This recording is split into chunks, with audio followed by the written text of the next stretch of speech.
Nous observons ici le schéma d'un petit jeu pour enfants qu'on suspend au-dessus des berceaux. On doit déterminer trois choses. La distance séparant la corde principale du Soleil, la masse M2 donc, du nuage et la masse de la figure en train de sourire. Pour que le dessus du mobile soit à l'équilibre, il faut que les plateaux inférieurs le soient également. Donc pour résoudre l'exercice, nous allons commencer par étudier la partie inférieure du mobile. Si nous observons le troisième plateau, nous avons d'une part la masse M3 qui va donc tirer sur la partie gauche du plateau à cause du poids G3. Ensuite, nous allons avoir de l'autre côté, donc le cœur, la masse que nous allons appeler la masse M4 qui vaut 0,1 kg et c'est bien sûr le poids de cette dernière qui va exercer une force sur le plateau pouvant permettre une rotation.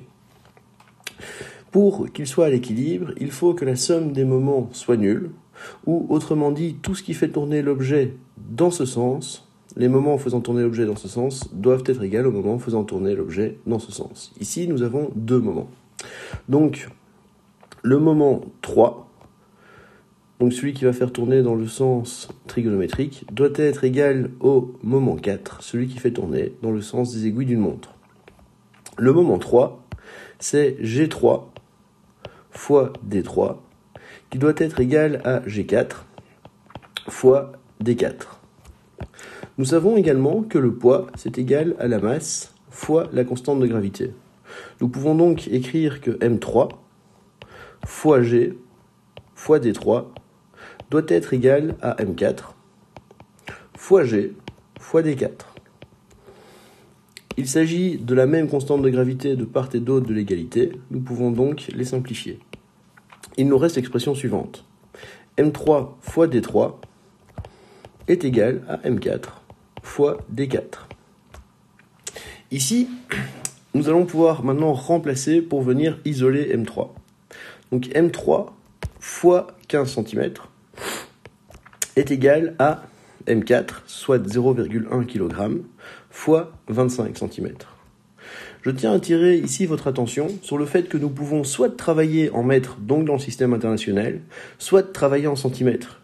Si nous convertissons les centimètres en mètres, nous devons diviser le 15 par 100 et le 25 par 100. Le fait de diviser de part et d'autre de l'égalité par 100, nous pouvons simplifier cette division et nous revenons sur 15 et 25. Autant donc pouvoir travailler directement en centimètres de part et d'autre de l'égalité. Alors, si maintenant on isole M3, nous trouvons que M3 est égal à 0,1 fois 25 divisé par 15. Ce qui fait 0,166 kg. Nous avons maintenant le troisième plateau qui est à l'équilibre. Nous allons remonter pour étudier les conditions d'équilibre du second plateau et ainsi venir découvrir la masse 2. Le second plateau est composé à droite de la masse 2, située à 20 cm de l'axe de rotation, et à 10 cm à gauche de l'axe de rotation, nous avons en réalité le troisième plateau, ce qui signifie que la masse suspendue à 10 cm à gauche de l'axe de rotation, c'est M3 plus M4, donc le cœur. Ça veut dire que ce schéma, nous pouvons le simplifier en disant que à gauche, nous avons les 0,166 kg que nous avons trouvés lorsque nous avons déterminé M4, plus M3, plus la valeur de M4, 0,1 kg. Donc le troisième plateau a une masse totale de 0,266 kg. Et c'est la masse qui va être suspendue à 10 cm à gauche de l'axe de rotation. Alors, nous allons résoudre l'équilibre du second plateau de la même manière que nous avons résolu l'équilibre du troisième plateau. Donc ici, j'ai à 10 cm à gauche, j'ai le poids du troisième plateau qui est suspendu. Je vais l'appeler G3P, au troisième plateau. Et à 20 cm à droite de mon axe de rotation, donc représenté par les cordes, nous avons la masse 2, donc G2. Pour que ce second plateau soit à l'équilibre, nous devons respecter que la somme des moments faisant tourner dans le sens trigonométrique doit être égale à la somme des moments de force faisant tourner l'objet dans le sens aiguille d'une montre. Ici, nous avons donc le moment du troisième plateau qui doit être égal au moment de la deuxième masse pour être à l'équilibre. Le moment du troisième plateau, c'est le poids du troisième plateau fois la distance qui sépare le point d'application du poids de l'axe de rotation de la seconde barre, qui doit être égal au poids du nuage fois la distance qui sépare le nuage de l'axe de rotation de la barre, que je vais appeler D2. En retransformant cette égalité, nous avons donc que la masse du troisième plateau fois la constante de gravité fois la distance qui sépare le point de fixation du troisième plateau sur le deuxième à l'axe de rotation doit être égale à la masse du nuage fois la distance qui sépare la fixation du nuage de l'axe de rotation du deuxième plateau fois la constante de gravité. De nouveau, les constantes de gravité étant identiques, elles se simplifient. Et de l'expression, il nous reste donc que la masse du troisième plateau fois la distance du troisième plateau est égale à M2 fois D2. Maintenant, si je remplace par les données dont nous disposons, nous avons donc que la masse du troisième plateau est de 0,266 kg fois la distance 10 cm. Pour la même raison que précédemment, je continue à travailler en centimètres, est égale à M2, la masse que je recherche, fois la distance de 20 cm.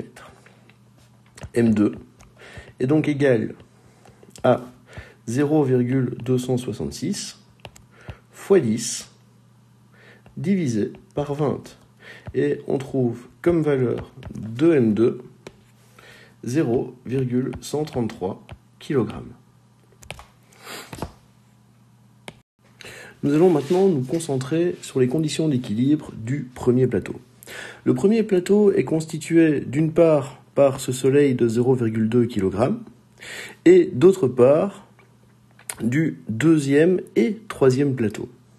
Alors, les forces qui s'appliquent sur le premier plateau, c'est le poids du soleil, et de l'autre côté de l'axe de rotation, nous avons le poids du second et troisième plateau. Nous allons donc devoir commencer par déterminer la masse totale des deuxième et troisième plateaux réunis. Donc la masse du deuxième et troisième plateau, c'est bien sûr la masse du premier plateau, à savoir 0,266 kg,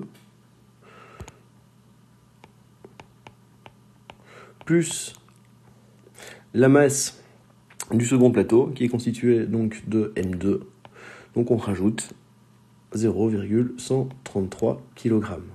Ce qui me fait une masse du deuxième et troisième plateau, donc une masse totale de 0,399 kg.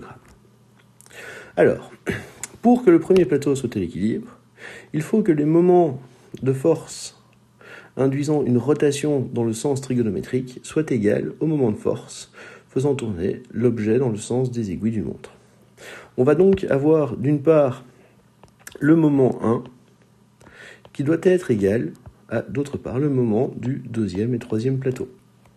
Le moment 1, c'est égal à G1 fois la distance que nous recherchons, qui doit donc être égal à G du deuxième et troisième plateau fois la distance de fixation de ces plateaux. Donc G1, c'est M1 fois la gravité fois la distance qui est égale à M du deuxième et troisième plateau fois la constante de gravité fois la distance où ces plateaux viennent se fixer sur le premier. De nouveau, mes constantes de gravité peuvent être simplifiées. Il me reste donc que M1 fois D est égal à M23 fois D23. Si maintenant on remplace par les données que nous connaissons, nous avons 0,2 fois la distance que nous recherchons est égal à 0,399 kg fois 15 cm. La distance que nous recherchons, c'est donc 0,399 fois 15 sur 0,2. Ce qui fait 29,925 cm. Je tiens ici à bien insister sur le fait que comme j'ai travaillé dans tout l'exercice en utilisant des centimètres, la réponse de la distance que je trouve est également exprimée en centimètres. Je tiens ici aussi à vous faire remarquer qu'il y a une erreur qui s'est glissée dans le correctif. Donc dans le cours, la distance était de 0,3 kg. Kilogramme étant bien sûr une erreur, vous devez barrer les kilogrammes et mettre des mètres à la place.